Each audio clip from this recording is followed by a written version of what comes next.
DGP Ramachandra Rao ಸಂತ್ರಸ್ತೆ ಜೊತೆ ಸಂಭಾಷಣೆ. ಮಹಿಳೆ ಜೊತೆ ಅಶ್ಲೀಲವಾಗಿ ಮಾತಾಡಿರುವ ಆಡಿಯೋ ವೈರಲ್. ಡಿಜಿಪಿ ರಾಮಚಂದ್ರರಾವ್ ಸಂತ್ರಸ್ತ ಜೊತೆ ಸಂಭಾಷಣೆ ವಿಡಿಯೋ ಬೆನ್ನಲ್ಲೇ audio viral. Hello hello, hi, good morning. Good morning sir. ಏನು ಇಷ್ಟೊತ್ತು ಎಷ್ಟು ಕಾಲ್ ಮಾಡಿದೆ ನಾನು ನಿಮಗೆ? ನಾನೇನ್ ಮಾಡ್ಲಿ, ಬೆಳಿಗ್ಗೆ 7:00 ಜಿಮ್ ಹೋಗಿದ್ದೀನಿ, ಈಗ ಜಸ್ಟ್ ಬಂದಿದ್ದೀನಿ. ನೋಡಪ್ಪ. ಜಿಮ್ ಅಲ್ಲಿ ಮೊಬೈಲ್ ಅಟೆಂಡ್ ಮಾಡಲ್ಲ ನಾನು. ಬ್ಯಾಗ್ ಅಲ್ಲಿ ಇಡ್ತೀನಿ, ಸೈಲೆಂಟ್ ಅಲ್ಲಿ, ಗೊತ್ತಾಗಲ್ಲ.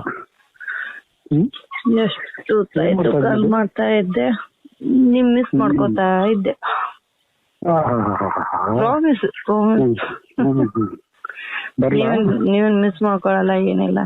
ಫ್ರೆಂಡ್ಸ್ ಸಿಕ್ಕಂದ್ರೆ ರಾತ್ರಿ 1 o'clock ನಿದ್ದೆನೇ ಮಾಡಿಲ್ಲ.